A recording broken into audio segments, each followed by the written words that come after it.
कभी सोचा है, अगर आपका सबसे अपना ही आपको बर्बाद करने का प्लान बना ले, तो दर्द ज्यादा होता है या उस दिन जब आप सच देख लेते हो?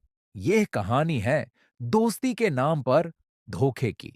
राहुल और अमन कॉलेज के पहले दिन मिले थे। एक ही रूम, एक ही मेस और फ्यूचर के एक जैसे सपने। राहुल सिंपल था, मेहनती था और शायद थोड़ा ज्यादा ही भरोसा करने वाला था। अमन बोलना जानता था, लोगों को इम्प्रेस करना जानता था और धीरे धीरे उन्हें यूज करना भी। पर राहुल के लिए अमन सिर्फ दोस्त नहीं था, भाई था। असाइनमेंट्स हो या एग्जाम्स, राहुल हमेशा अमान के साथ खड़ा रहा। जब पैसों की जरूरत पड़ी, राहुल ने बिना सवाल किए पैसे दे दिए। और जब अमन फेल हुआ, तो राहुल ने अपनी सक्सेस भी छुपा ली। पर वक्त के साथ कुछ चीजें बदलने लगी।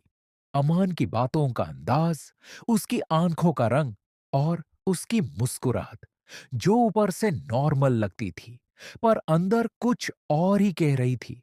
राहुल नोटिस कर रहा था, पर इग्नोर भी कर रहा था, क्योंकि जब दोस्ती पर शाक आए तो इंसान खुद को समझा लेता है। शायद मैं ही गलत सोच रहा हूं।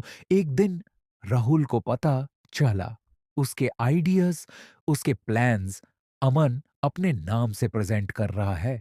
राहुल ने पूछा, अमन हंसा और कैजुअली बोला, यार टीम का काम था। राहुल चुप रहा, क्योंकि उस वक्त उसे लगा सच से ज्यादा दोस्ती जरूरी है।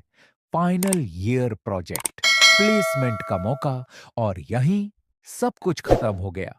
अमन ने छुपके से राहुल का पूरा प्रोजेक्ट अपने नाम से सबमिट कर दिया। और सिर्फ इतना ही नहीं, उसने राहुल पर ही इल्जाम लगा दिया कॉपी करने का। टीचर्स ने बिना सुने राहुल को डिस्क्वालीफाई कर दिया। प्लेसमेंट चला गया, रिस्पेक्ट चली गई और अमन स्टेज पर खड़ा था, तालियों के बीच।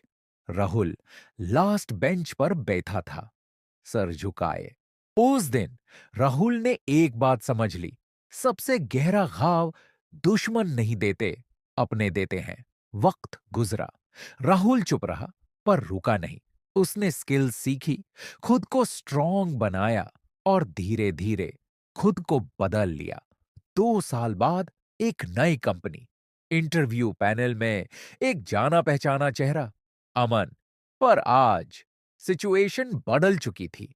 अमन इंटरव्यूवी था और राहुल डिसीजन लेने वाला। अमन ने राहुल को पहचान लिया, उसके हाथ कांप रहे थे। राहुल ने शांत आवाज में कहा, डोंट वरी, हम फेयर डिसीजन लेंगे। राहुल ने अमन को रिजेक्ट कर दिया, बढ़ले के लिए नहीं, सच के लिए। क्योंकि अमन का टैलेंट सिर्फ शॉर्टकट्स तक था और राहुल का सब्र उसकी सबसे बड़ी ताकत बन चुका था। आज राहुल सक्सेसफुल है और अमन अब भी शॉर्टकट्स ढूंढता है। कर्मा कभी जल्दी नहीं आता, पर जब आता है तो एड्रेस कभी गलत नहीं होता। अगर ये कहानी आपको कहीं न कहीं छू गई हो, तो चैनल को सब्सक्राइब कर लेना। यहां हर कहानी कुछ न कुछ सिखाती है।